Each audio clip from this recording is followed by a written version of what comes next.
Good morning everyone, my name is Robert Jan Basinas ug akong i-critic ang salida ni Nora Honor na ang title is Himala, written by Ricky Lee.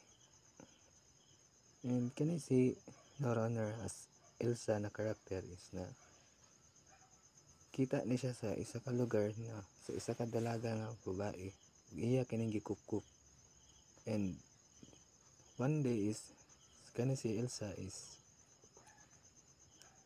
nagampo na siya sa dito sa bundok, and iyang nakita sa iyang kituhan, nakita niya ang Birheng Maria ug kini is naghatag siya og gahom na makapaayo sa tanan.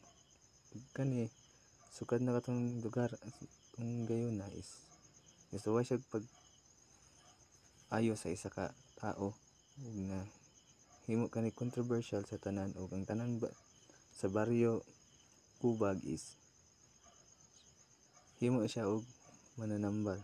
And that time is nang nahitabo is nahimo siya dayuhanan sa mga tao because of her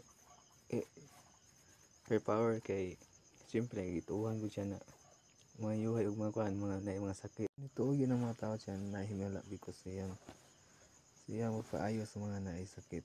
Then most of the time nila ba is nakaagi si Elsa og pangabuso sa iyang amo na si Elma because tungod sa power ni Elsa na lang gituhan may wala. Then kuha na lang take advantage na ang mga customer ni Elsa na gusto magpaayo is ginakuha ngayon nila donate kinapangligyan nila holy water kay ilang himo nila marketing strategy na makaayo kini tungod ka Elsa na pag-ampo siya ha. Then most of the time nahitabo gyud na guy na nag-film sa iya ha, niya ginasubaybayan siya na isa to siya ka director.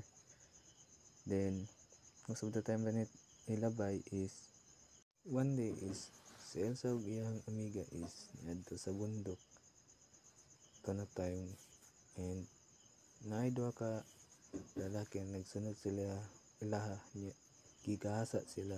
Diyan nakuhaan siya film sa itong director na lalaki. Then pagkahuman ato lang hitabua is dagana na hitabo ng mga negative, like dagana na wala nagtuo kay Elsa na nag-confess sa pari ng nga hitabo na namatay ng mga anak o naghikog ang iyang amiga.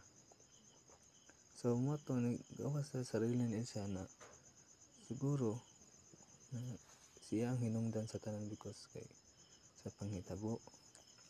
Then naka-decide si Elsa ato na adto siya sa bundok hawason ang tanan sugad to nahitabo ang ulan na katong bitong nagsuka si Elsa so kay itong buntis siya natong kuan motong ganyan na pagkaman ato is adto na siya sa bundok.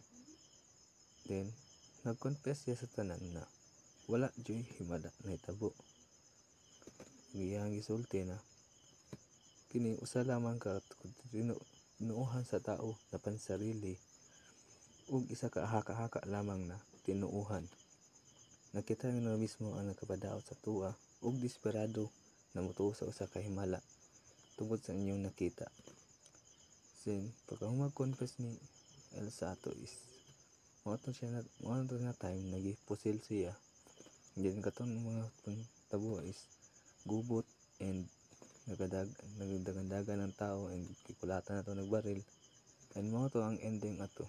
So ang main point aning pelikula is pakita na ang pumagi sa pagtuo sa tao is klase-klase, dili tanan pareha. Ang uban is masadag lamang sa pagtuo or himala na miski mag-ampo lang sila is na moabot sila ha. And nagpakita po ng pelikula is na inagi lamang sa pagtuo is masulbad ang tanan or mahapsay, and nag-show po ang pelikula na makatungod lang sa pagtuo na walay lihok is makapapobre og maka guba og relasyon, guba og pagtuo. Then dami din ang istorya ba pag-ampo is mugana sa pagtuo lamang, kundi ang pagtuo is uban ang dapat sa pagbuhat kung nakikipangaya sa Ginoo. And isa na sa isa ka main topic sa istorya yung main point.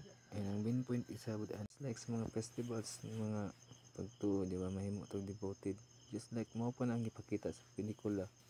Ug main point na makalimot kita sa atong sarili is dito na to ibuwas tanan ang atong attention or atong pagtuo.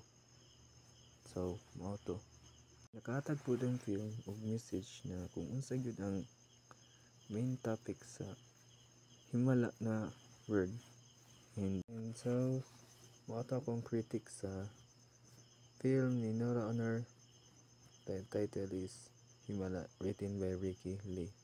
And kung gusto niyo tanawon, just search it, Himala, and makita ninyo ang sayo ng lesson sa film. That's all. Thanks for watching.